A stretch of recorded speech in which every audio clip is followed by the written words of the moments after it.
নমস্কার, আমি দীপান্বিতা আবারও একটি রেসিপি নিয়ে হাজির হলাম আপনাদের কাছে। আজকের রেসিপি চিকেন ব্যাটার ফ্রাই। এটি বানানোর জন্য 250 গ্রাম চিকেনকে ভালোভাবে ধুয়ে বেছে নিয়ে লম্বা লম্বা স্ট্র্যাপ হিসেবে কেটে নিলাম। তারপর তাতে দিলাম 1 টিস্পুন নুন, 1 টিস্পুন কালো গোলমরিচের গুঁড়ো, 1 টিস্পুন রেড চিলি পাউডার, আমি এখানে কাশ্মীরি লাল লঙ্কার গুঁড়োটা ব্যবহার করেছি, 1 টেবিল স্পুন লেমন জুস অর্থাৎ লেবু রস, 1 টিস্পুন আদা রসুন বাটা দিয়ে ভালোভাবে চিকেনের গায়ে সেটাকে মাখিয়ে নিলাম। শেষে 1 টিস্পুন সাদা তেল, আমি এখানে সানফ্লাওয়ার অয়েলটা ব্যবহার করেছি, দিয়ে ভালোভাবে চিকেনটাকে মেখে একটা ঢাকনা লাগিয়ে রেখে দিলাম আধ ঘন্টার জন্য। এরপর একটা ব্যাটার তৈরি করব। তার জন্য আর একটা বাটি নিয়ে নিলাম, তার মধ্যে দিলাম 1/2 কাপ ময়দা,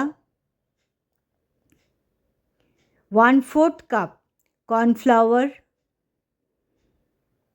1 টিস্পুন নুন বা স্বাদ অনুসারে নুনটা দেবেন, 1 টিস্পুন ব্ল্যাক পেপার পাউডার অর্থাৎ কালো গোলমরিচের গুঁড়ো, 1 টিস্পুন আবারও দিয়েছি কাশ্মীরি লাল লঙ্কার গুঁড়ো, 1 teaspoon baking powder, 1/2 teaspoon baking soda, 1 teaspoon দিয়েছি আদা রসুন বাটা এবং একটা ডিমকে পুরোটা অর্থাৎ ওর যে কুসুমটা রয়েছে, সাদা অংশটা রয়েছে, সমস্তটাকে দিয়ে দিয়েছিলাম।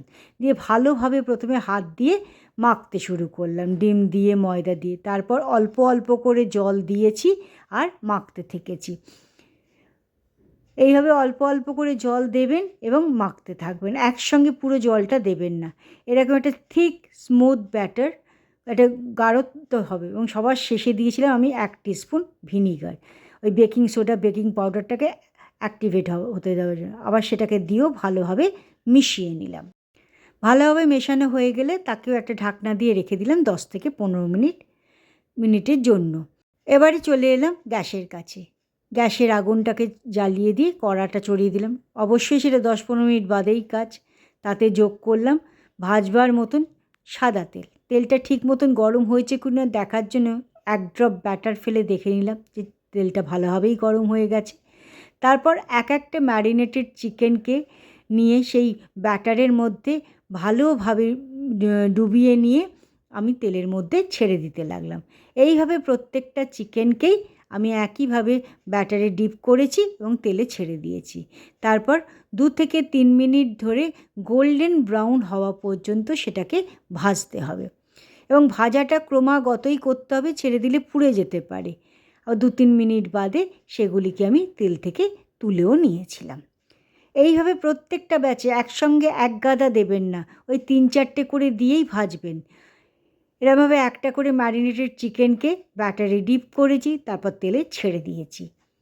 এই ক্ষেত্রেও আমি 4খানা মতন চিকেনের স্ট্র্যাপ নিয়ে সেটাকে আমি ভেজেছি 2-3 মিনিট লো টু মিডিয়াম ফ্লেমে আমি এটাকে ভেজেছি। 2-3 মিনিট ভাজার পর সেটা যখন গোল্ডেন ব্রাউন কালার এসে গেল তখন তাকে তেল থেকে তুলে নিয়েছি। আমাদের চিকেন ব্যাটার ফ্রাইটি রেডি হয়ে গেল। এবার সস দিয়ে সবাইকে পরিবেশন করুন। আজকের রেসিপিটি কেমন লাগলো তা অবশ্যই জানাবেন।